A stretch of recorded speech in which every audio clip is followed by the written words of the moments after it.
نحمده ونصلي ونسلم على سيدنا ومولانا محمد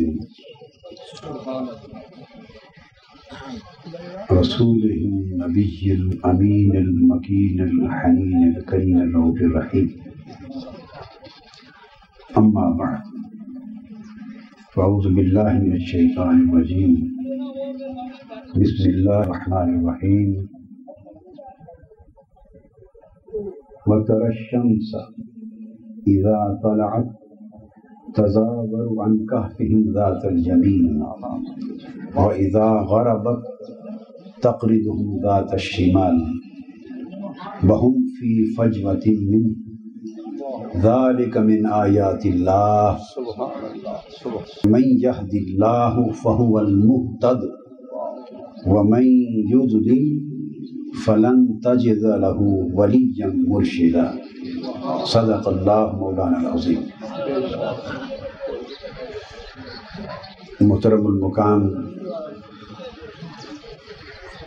حضرت پیر سید چند پیر صاحب،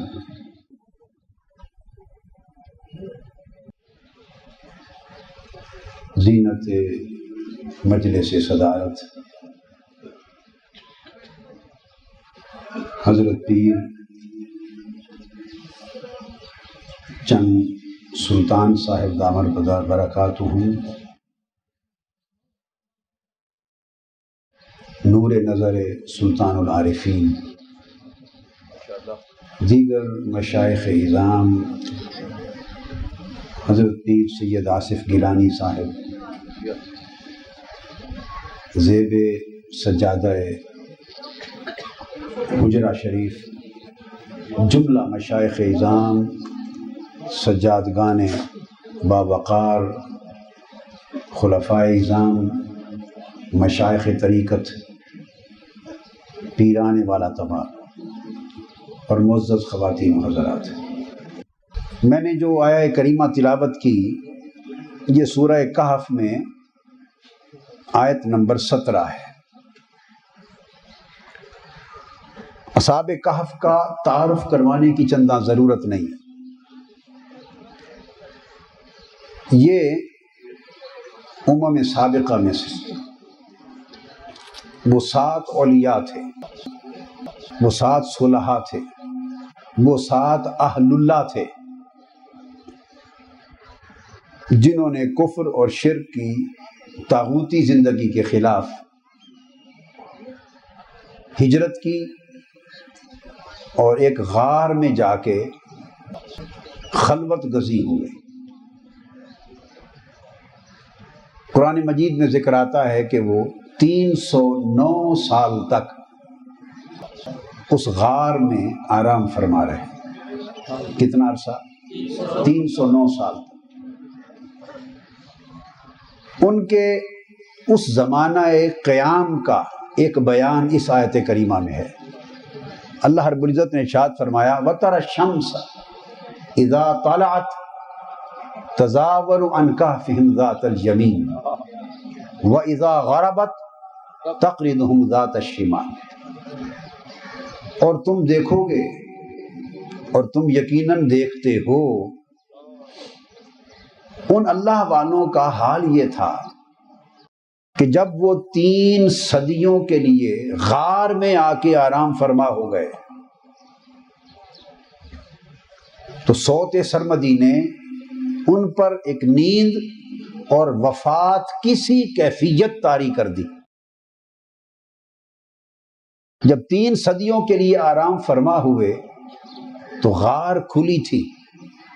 غار تو جب سورج طلوع ہوتا تو طلوع آفتاب کی سمت بھی غار کا دہنا کھلا تھا اور غروب آفتاب کی سمت بھی غار کا دہنا کھلا تھا. تو طلوع اور غروب، چڑھتے اور ڈوبتے دونوں وقتوں میں دھوپ اس غار کے اندر جاتی تھی اور دھوپ کے غار کے اندر جانے سے صاف ظاہر ہے موسم گرما میں تو بطور خاص جسموں کے لیے تکلیف کا باعث بنتی تھی. رب کائنات کا تعلق بیان کرنا چاہتا ہوں کہ اپنوں کے ساتھ، اپنے محبوبوں کے ساتھ، اپنے مقربوں کے ساتھ وہ لوگ جو اس کی خاطر نظم عالم کو چھوڑ دیتے ہیں، وہ ان کی خاطر اپنا نظم عالم چھوڑ دیتا ہے۔ جو اس کی خاطر دنیا کے تعلقات چھوڑ دیتے ہیں، اللہ ان کی خاطر اپنے نظام، اپنی تقدیر کے تحت مقرر کردہ نظام ترک فرما دیتا ہے۔ یہ پریولیج کسی اور کو نہیں ہوتا۔ سورہ یاسین کو پڑھیے، سورج کا طلوع اور غروب اور سورج کے راستے اور اس کا سفر کرنا، اس کو تقدیر الہی کہتے ہیں۔ والشمس تجری لمستقر لها ذالک تقدیر العزیز العلیم۔ سورج مقرر کردہ راستوں پر جو چلتا ہے، یہ اللہ کے مقرر کردہ راستے ہیں، یہ اللہ کی تقدیر ہے۔ وہ اللہ کے مقرر کردہ راستے ہیں جن پر سورج چلتا ہے۔ اب سورج کے راستے تقدیر الہی۔ اب قرآن کہتا ہے جب وہ میرے محبوب اور مقرب بندے اور میرے ولی اس غار میں آ کر لیٹ گئے اور طلوع و غروب کے دونوں اوقات میں دھوپ کے پڑنے سے ان کے اجساد مقدسہ کو تکلیف کا احتمال تھا، تو اللہ پاک نے فرمایا تم دیکھتے ہو میں نے کیا کیا، حکم دیا اے آفتاب ساری کائنات کے لیے طلوع اور غروب کے راستے میری تقدیر ہیں، مگر 3 صدیوں تک جب تک میرے ولی یہاں آرام فرما ہے تو چڑھتے ڈوبتے اپنے راستے بدل دے، میری تقدیر 3 صدیوں تک معطل ہو جائے۔ 3 صدیوں تک سورج کے راستوں کی تقدیر معطل کر دی۔ فرمایا جب سورج چڑھتا تھا تو پھر جب چڑھتا تھا تو تزاور عن کہفہم ذات الیمین، وہ ان کی غار کے دانے سے دائیں جانب ہٹ جاتا تھا، جب ڈوبتا تھا تو بائیں جانب ہٹ جاتا تھا، تاکہ جب تک اللہ کے ولی اس غار میں آرام فرما رہے ہیں سورج کی دھوپ انہیں کوئی گزند نہ پہنچائے، کوئی گزند نہ پہنچائے۔ یہ تو ایک بیان ہو گیا۔ اب یہاں وہم فی فجوۃ منہ، اور وہ کھلا غار تھا، اس کے اندر میدان تھا جس میں آرام فرما تھا۔ یہاں ایک سوال پیدا ہو سکتا ہے اور بعض ذہنوں میں ہوتا ہے، بعض ذہن یہ سوال کر سکتے ہیں کہ عین ممکن ہے کہ وہ طلوع اور غروب آفتاب کے وقت سورج کا راستہ ہی یہی ہو، عین ممکن ہے کہ وہ رخ ہی یہی بنتا ہو کہ جب طلوع ہوتا ہو تو غار کے داہنے جانب ہٹ جاتا ہو اور غروب کے وقت بائیں جانب ہٹ جاتا ہو، اور کوئی خاص تبدیلی نہ لائی گئی ہو بلکہ راستہ ہی یہ بنتا ہو۔ ایک سوال پیدا ہوتا ہے، اس لیے اس میں کون سی کرامت ہوئی یا ان اولیاء کے لیے کون سا اعزاز و اکرام ہوا، اس سوال کا جواب اس آیت کریمہ میں آگے آ رہا ہے۔ فرمایا نہیں، یہ خیال نہ کرنا کہ سورج کا راستہ پہلے سے یہ تھا، نہ پہلے سے راستہ اور تھا، ہم نے اصحاب کہف کے لیے راستہ 3 صدیوں تک کے لیے بدل دیا۔ دلیل کیا ہے؟ فرمایا ذالک من آیات اللہ، سورج کا چڑھتے ہوئے دائیں جانب پھر جانا اور ڈوبتے ہوئے بائیں جانب پھر جانا، یہ سورج کے طلوع و غروب کا معمول نہ تھا بلکہ اللہ کی خاص نشانی تھی۔ ذالک من آیات اللہ، اللہ کی خاص نشانی تھی جو ان کی خاطر واقع ہوئی۔ اور یہ فرما کر آگے اللہ پاک فرماتا ہے کہ 2 ذہن ہو سکتے ہیں، کچھ ذہن وہ جنہیں یہ بات سمجھ آ جائے اور کچھ وہ ذہن جنہیں یہ بات سمجھ میں نہ آئے۔ تو فرمایا وَمَن يَهْدِ اللَّهُ فَهُوَ الْمُهْتَدِ، لوگو ہم نے تمہیں اپنی نشانی بیان کر دی، اب یہ سمجھ اسی کو آئے گی جس کو رب ہدایت سے نوازے گا، جسے اللہ ہدایت دیتا ہے وہی ہدایت پر ہوتا ہے۔ وَمَن يُضْلِلْ، اور جسے اللہ گمراہ کر دیتا ہے، فَلَن تَجِدَ لَهُ وَلِيًّا مُرْشِدًا، جسے اللہ گمراہی کی راہ پہ ڈال دے تو دیکھے گا کہ اسے زندگی میں کوئی ولی مرشد نہیں ملے گا۔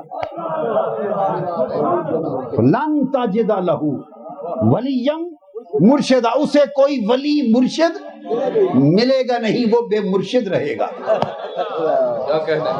وہ بے مرشد رہے گا، وہ ولی کی سنگت سے محروم رہے گا، وہ ولی کے فیض سے محروم رہے گا۔ اور جب تک ولی کی سنگت و صحبت کا فیض نہ ہو، یہ خاص ہدایت الہیہ اور یہ خاص شعور نصیب نہیں ہو سکتا، اور جب تک یہ ہدایت نصیب نہ ہو تب تک یہ راز اور آیات کی باتیں سمجھ نہیں آ سکتی۔ سبحان اللہ، واہ جی واہ، یہ تو مردان حق کی بات ہوئی، یہ بات تو مردان حق کی ہوئی۔ لیکن اب ہمیں تو دیکھنا یہ ہے کہ ہم جو ان کی نسبت کی رسی سے بندھے بیٹھے ہیں ہمارا حال کیا ہوگا۔ ہم جو ان کی نسبت اور تعلق کی ڈوری میں بندھے بیٹھے ہیں اور بندھے رہتے ہیں، ہم نسبت اور تعلق والوں کا بھی کچھ ہوگا یا نہیں؟ یہ بات وہیں تک رہ جائے گی۔ یہ ہے سوال جو مرید کے ذہن میں پیدا ہوتا ہے کہ مرشد کو تو جو مل گیا مل گیا، ولی کو جو مل گیا مل گیا، اس کے لیے تو سورج کے راستے بھی بدل دیے، اللہ نے اپنی تقدیر کو بھی معطل فرما دیا، اس کے لیے تو سمجھ میں آ گیا کہ کیا کچھ ہوتا ہے۔ مگر وہ جو خود مرشد و ولی نہیں اور صرف ان کی سنگت و صحبت اور ارادت کے تعلق میں بندھے ہوئے ہیں، ان کے ساتھ کیا ہوگا؟ یہ سوال پیدا ہوتا ہے، اور اس سوال کا جواب مل جائے تو سلسلے کی حقیقت سمجھ میں آ جاتی ہے۔ سلسلہ کیا ہوتا ہے پھر سمجھ میں آ جاتی ہے کہ طریقت کیا ہے، اولیاء کے سلاسل کیا ہیں، اور اس نسبت اور صحبت و سنگت کے ساتھ جو تعلق سلسلہ وار تعلق ہے اس کا فیض کیا ہے۔ تو اللہ رب العزت فرماتے ہیں کہ جب وہ اصحاب کہف، وہ اولیاء 300 سال تک اس غار میں لیٹے تھے تو ان پر ایک نیند کی کیفیت طاری کر دی۔ تو باری تعالیٰ کیا فرماتے ہیں؟ فرماتے ہیں وَتَحْسَبُهُمْ أَيْقَاظًا وَهُمْ رُقُودٌ، آپ محسوس کرتے ہیں کہ وہ جاگ رہے ہیں، آپ جاگتا گمان کرتے ہیں حالانکہ وہ نیند میں ہیں۔ وَنُقَلِّبُهُمْ ذَاتَ الْيَمِينِ وَذَاتَ الشِّمَالِ، ہم انہیں وقفوں کے بعد دائیں کروٹ اور بائیں کروٹ ان کے آرام کی خاطر بدلتے رہتے ہیں۔ جیسے نیند میں آدمی سوتے سوتے کبھی دائیں کروٹ بدلتا ہے اور کبھی بائیں کروٹ بدلتا ہے، وہ کیفیت ہم غار میں ان کے آرام کے دوران بھی کیے رکھتے ہیں۔ اب سوال یہ پیدا ہوتا ہے کہ دائیں کروٹ بدلنا، جس کی بدلتی رہے یا بائیں کروٹ بدلتی رہے، اس کو زندہ کہیں گے یا مردہ کہیں گے؟ جس کی کروٹ بدلتی رہے وہ تو مردہ نہیں ہو سکتا۔ 309 سال تک وہ وہاں سوئے، انہیں کھانا ملتا تھا، ان کی غار قبر کی مانند تھی اور ان کا سونا وفات کی مانند تھا۔ 309 سال تک کوئی ثبوت ہے کہ انہیں کوئی صبح و شام ناشتہ، دوپہر کا کھانا، شام کا کھانا پہنچا دیتا تھا؟ ہے کوئی ثبوت؟ تو 3 صدیاں بغیر کھائے پیے کوئی زندہ رہتا ہے؟ جی، جسم گل سڑ جاتا ہے، کپڑے گل سڑ جاتے ہیں، وہ بات بعد میں آتی ہے۔ تو اللہ پاک نے ان کی زندگی کی ایک علامت تو یہ بیان کی کہ وہ دائیں اور بائیں کروٹ بدلتے ہیں، ہم بدلتے رہتے ہیں۔ تفاسیر میں آتا ہے کہ 6 مہینے کے بعد ان کی کروٹ بدلتی تھی۔ دائیں کروٹ اور بائیں کروٹ 6 مہینے کے بعد بدلتی تھی، اور کچھ بعید نہیں کہ ہر کروٹ بدلنے پر ان کا ایک رتبہ بلند ہوتا ہو، اور ان کی کیفیات اور مراتب اور درجات بھی بدلتے ہیں۔ یہ ایک الگ باب ہے، اس طرف نہیں جاتا۔ اب اللہ رب العزت کی خاص توجہ سے اور کرم سے ان کی کروٹ بدلتی تھی۔ یہ فیض اصحاب کہف کے لیے تھا، یہ الوہی فیض اصحاب کہف کے لیے تھا۔ اب قرآن کیا کہتا ہے؟ آپ جس تفسیر کو چاہیں اٹھا کے دیکھیے، جس تفسیر کو دیکھیے، قرآن کہتا ہے وَقَلْبُهُمْ بَاسِطٌ ذِرَاعَيْهِ بِالْوَسِيدِ، وہ کروٹ اندر بدلتے تھے 6 ماہ بعد، اور ان اصحاب کہف کا کتا جو غار کے دہنے پر بیٹھا تھا، ہر مفسر لکھتا ہے جب اصحاب کہف کی دہنی کروٹ بدلتی تھی، کتا کی بھی دہنی کروٹ بدل جاتی تھی۔ جب ان کی بہنی کروٹ بدلتی تھی، کتے کی بھی بہنی کروٹ بدل جاتی تھی۔ بتائیے اللہ پاک اصحاب کہف کی کروٹ بدلتا تھا یا کتے کی بدلتا تھا؟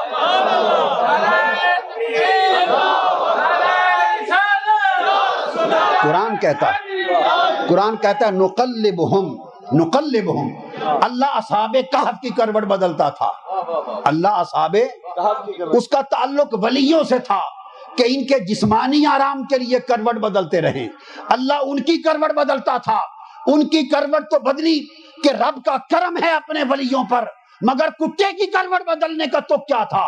ثابت یہ ہوا کہ جو انوار و تجلیات الہیہ اور جو برکات اور تجلیات عالم لاہوت اللہ کے ولی پر قبر میں اترتی ہیں، ان کی دہلیز پر بیٹھنے والوں کو بھی ان کا حصہ ملتا ہے۔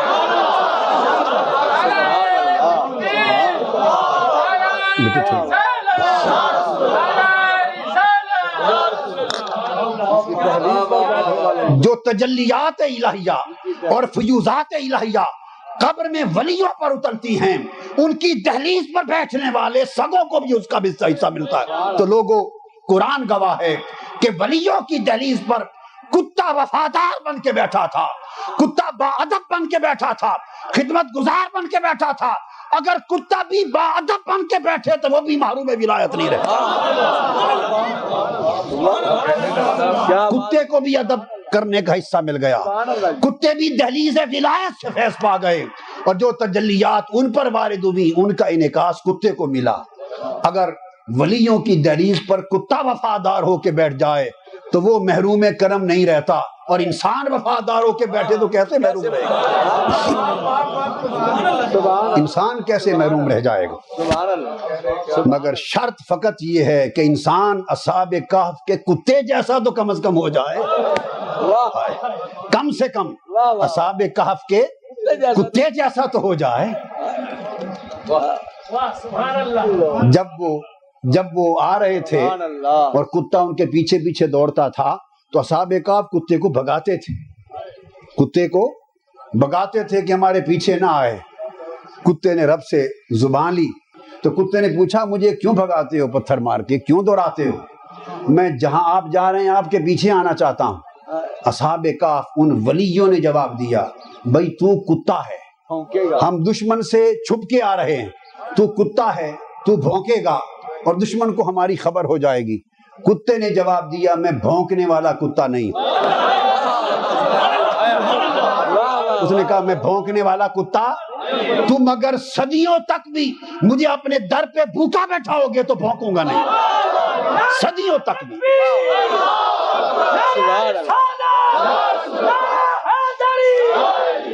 اور بندے تو 2 سال 4 سال خدمت کرے اور تیرے مطلب کا کچھ نہ ملے تو زبان کھول لیتا ہے، زبان کھول لیتا ہے۔ وہ کتا 3 صدیاں دہلیز کعب پہ بیٹھا رہا۔ اے انسان، تجھے تو تیرے منشا کا 1 سال 2 سال میں نہ ملے تو تو زبان کھولتا ہے اور شاکی ہوتا ہے اور شکوہ کرتا ہے اور صبر کا دامن چھوڑ دیتا ہے اور باغی ہوتا ہے۔ انسان ہو کر تو صبر چھوڑتا ہے۔ ارے سبق طریقت کا اصحاب کہف کے کتے سے سیکھ، جو 3 صدیاں شیخ کی دہلیز پر بیٹھا رہا اور بھوکا بیٹھا رہا مگر بھوکا نہیں، بھوکا بیٹھا رہا مگر بھوکا نہیں۔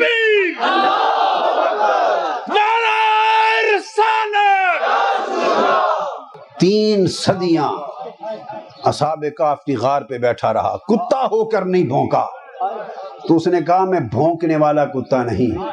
تو انسان، اگر تو اصحاب کہف کے اس کتے سے سبق سیکھ لے اور تو بھی بھونکنا چھوڑ دے، خدا جانے تیری تقدیر کتنی بدل جائے۔ تو شکوہ نہ کر، صبر کا دامن تھام اور پے کرے شکر بن، پے کرے رضا بن، پے کرے تفویض بن، ادب سیکھ، اصحاب کہف کے کتے سے ادب سیکھ۔ اے انسان، تو اصحاب کہف کے کتے سے ادب سیکھ، جو 3 صدیاں اپنے شیخ کے اصحاب کہف کی دہلیز پر کھائے پیے بغیر بھوکا بیٹھا رہا اور بھونکا نہیں۔ واہ واہ واہ واہ۔ کتے نے بھونکنا چھوڑ دیا تو اس کو بھی فیض مل گیا۔ یہ جو ہر 6 ماہ بعد اصحاب کہف کے ساتھ کتے کی کروٹ بدلتی تھی، یہ فیض نہیں تو اور کیا تھا؟ تو کتوں کو فیض ملتا ہے۔ یہاں یہ تو قرآن مجید کی بات ہو گئی، اس کی تائید میں ایک ریفرنس کوٹ کر دوں، اس کی تائید میں، اس قرآن مجید کے بیان کی تائید میں، تائید نہیں بلکہ کہیے توضیح، وضاحت کے لیے، حضرت حاجی امداد اللہ مہاجر مکی رحمۃ اللہ علیہ بیان کرتے ہیں، ان کی کتابوں میں موجود ہے، شمائم امدادیہ وغیرہ اور جگہوں پر، وہ بیان کرتے ہیں کہ غالباً حضرت سلطان العارفین سلطان با یزید بستامی رحمۃ اللہ علیہ کا دور تھا، اور حضرت سلطان با یزید بستامی رحمۃ اللہ علیہ کی جہاں مجلس ہوتی، ایک کتا ان کی مجلس کے پاس آ کر بیٹھتا تھا۔ حضرت با یزید بستامی کی مجلس میں فاصلے پر کتا، جہاں مجلس ہوتی وہ کتا آ کے بیٹھتا۔ وہ فرماتے ہیں ایک دن آپ کی نگاہ اس کتے پر پڑ گئی۔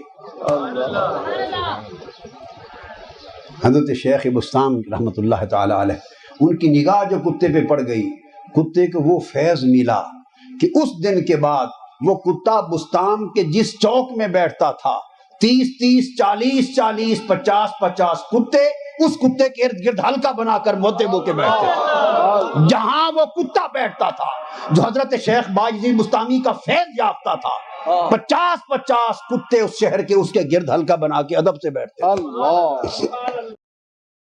اس دن سے پہلے بھی کبھی کتے اس کتے کے ارد گرد بیٹھے تھے؟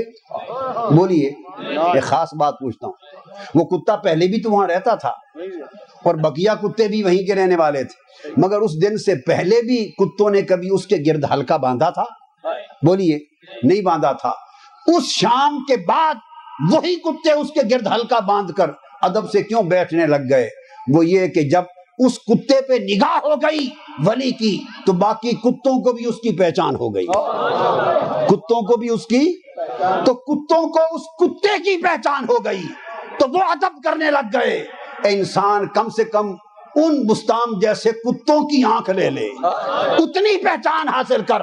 ارے کتے اس کتے کو پہچان رہے ہیں جس پر مرد حق کی نگاہ پڑ گئی ہے، اور تو انسان ہو کر انسان کامل کو نہیں پہچانتا، انسان ہو کر مرد کو نہیں پہچانتا۔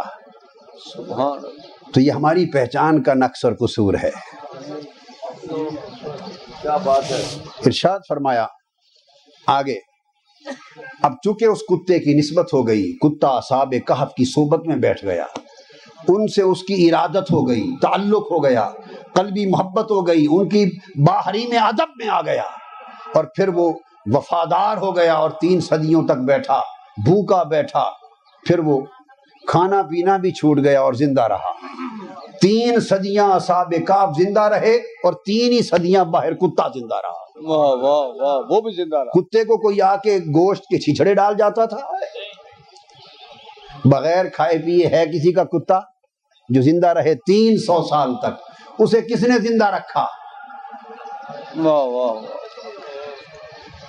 اولیاء کی دہلیز پر بیٹھنے کی نسبت نے زندہ رکھا۔ اب اس کے بعد ایک اگلی بات جو یہی قرآن مجید میں آئی ہے وہ یہ کہ یہ قرآن ہے، اللہ کا کلام ہے، یہ اللہ کا۔ آپ میں سے کئی لوگ ہوں گے جنہوں نے شکار کے لیے کتے رکھے ہوں گے، کئیوں نے پہرے داری اور چوکی داری کے لیے کتے رکھے ہوں گے، یا رکھے نہیں تو کسی کو رکھتے ہوئے دیکھا ہوگا۔ مجھے کوئی ایک شخص اس دنیا میں بتا دیں جس نے کتا رکھا ہو اور بے شک وہ کتے کا بڑا دھیان کرتا ہو، شکاری کتا ہو، اعلیٰ نسل کا کتا ہو، پیار کرتا ہو، اور خدا جانے کیا کیا، کئی لوگ تو جھولیوں میں بھی اٹھائے پھرتے ہیں، بغل میں بھی دبائے پھرتے ہیں، جتنا چاہے کتوں سے تعلق رکھ لے، مگر کوئی آدمی آج تک ایسا سنا کہ جو کتے کے بیٹھنے کی ادائیں اور نشست کی انداز بیان کرے کہ میرا کتا اس طرح بیٹھتا ہے، ٹانگیں اس طرح پھیلاتا ہے، بازو اس طرح پھیلاتا ہے، اور یہ اس کا انداز نشست ہے، اور یہ اس کا ادائے جلوس ہے؟ کبھی آج تک سنا کہ کتے کی بیٹھنے کی ادا کوئی بیان کرے؟ کبھی سنا؟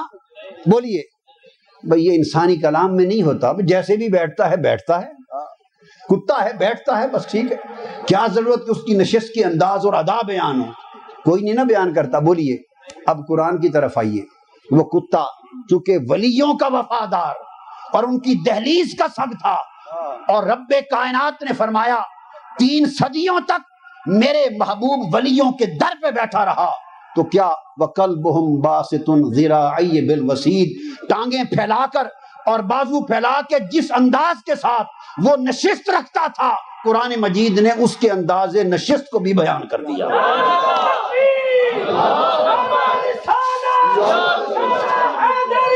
کتے کا انداز نشست کتے کے بیٹھنے کی ادا، کتے کے بیٹھنے کی ادا موضوع کلام الہی بن گئی، قرآن کا موضوع بن گئی۔ کوئی انکار کر سکتا ہے؟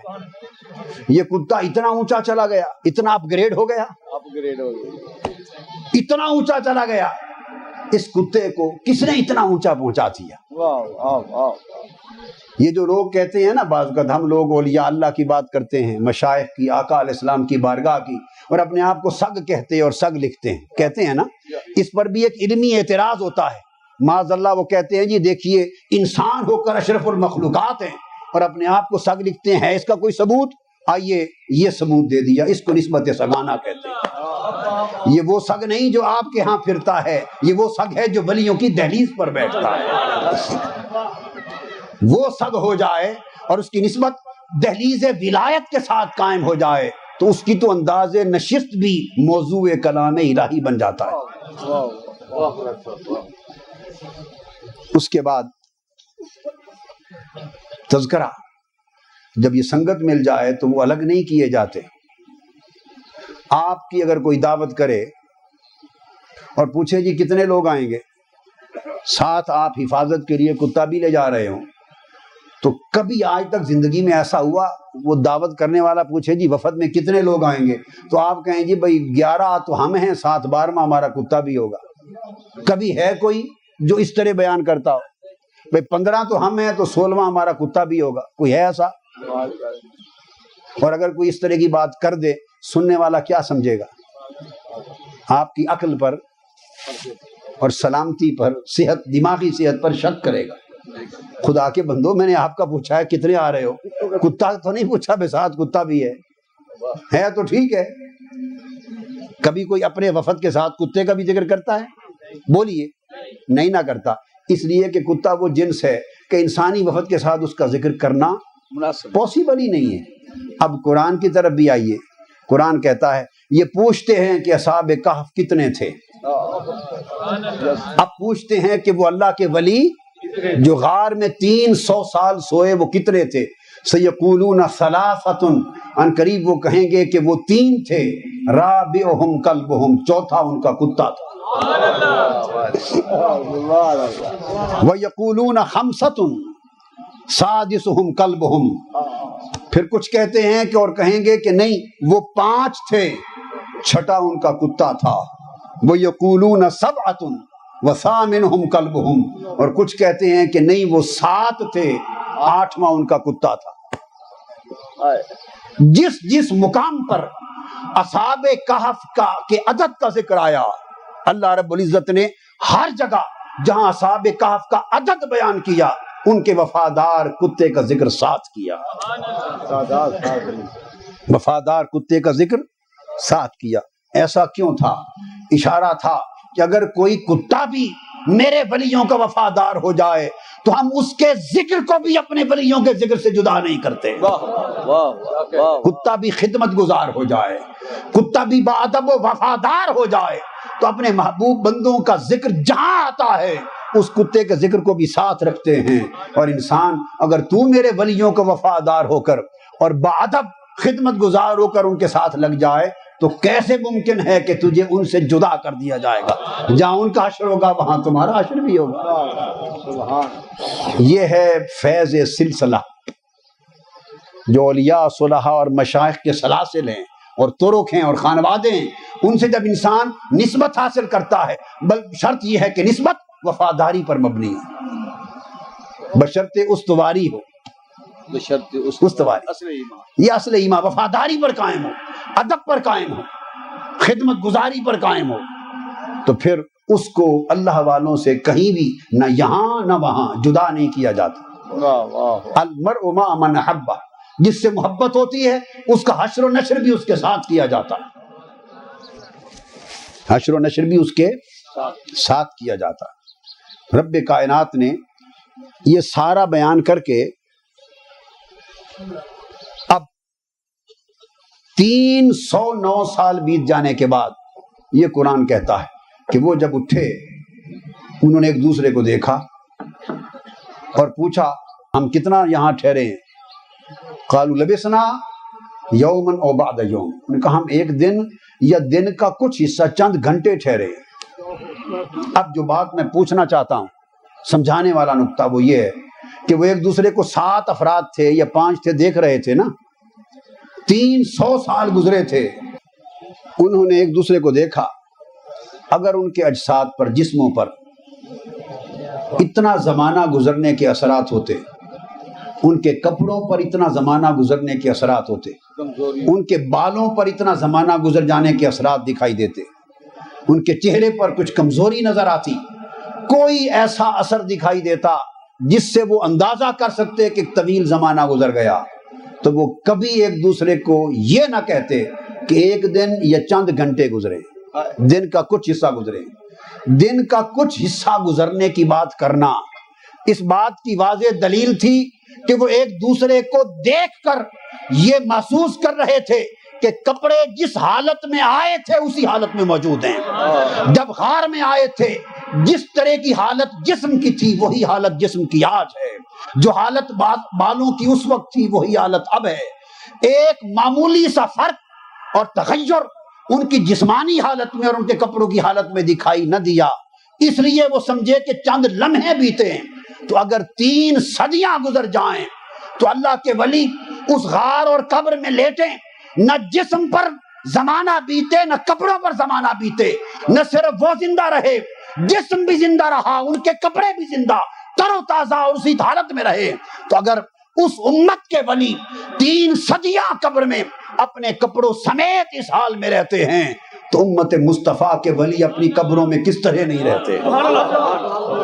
لہذا انہیں اللہ رب العزت وہ تازگی دیتا ہے اور دائمی حیات سے سرفراز فرماتا ہے کہ نہ صرف وہ روحانی حیات سے بے-خبر ہوتے ہیں، مٹی ان کے جسموں کو نہیں کھاتی، مٹی ان کے کپڑوں کو نہیں کھاتی، اور جو تازگی جسمانی اور روحانی ان کی اس وقت ہوتی ہے جب وہ قبر میں داخل کیے جاتے ہیں، وہ تازگی ان کے جسموں کی ابد الآباد تک رہتی ہے۔ اور جو لوگ ان کی دہلیز پر سائل بن کے آتے ہیں، وہ اگر اصحاب کہف کی کتے کی طرح سائل بن کے آئیں تو ان تجلیات اور فیوزات سے وہ بھی محروم کر کے نہیں لوٹائے جاتے۔ دوستو، اس نسبت کو اگر ہم سمجھ لیں اور اس نسبت کی حقیقت کو پا لیں اور اپنی زندگی کو اس نسبت کے ساتھ گزار لیں تو اللہ رب العزت یقیناً ہمارے احوال کو بدل دے۔ شرط یہ ہے کہ توکل پورا ہو، استقامت ہو اور اخلاص ہو۔ لالچ کو نکالنا ہے، مفاد کو نکالنا ہے، غرض کو نکالنا ہے، دنیا طلبی کو نکالنا ہے، صدق اور اخلاص کے ساتھ پیکر ادب بن کر اور پیکر وفا بن کر اگر آپ اس نسبت کو قائم رکھتے ہیں تو نسبت کے فجوزات دنیا اور آخرت میں ہماری تقدیر کو بدل دیتے ہیں، بلکہ تقدیر الہی پھر اللہ کے ان بندوں کے تابع کر دی جاتی ہے۔ اللہ تبارک و تعالی ہمارے حال پہ کرم فرمائے۔ بس میں نے آج اصحاب کہف کے حوالے سے اتنے ہی نکات عرض کرنے تھے جو کر دیے، مختصر بات، اللہ پاک قبول فرمائے۔ وما علینا الا البلاغ۔ شیخ الاسلام ڈاکٹر محمد طاہر القادری کے آفیشیل یوٹیوب چینل کو سبسکرائب کریں اور بیل آئیکن کلک کریں۔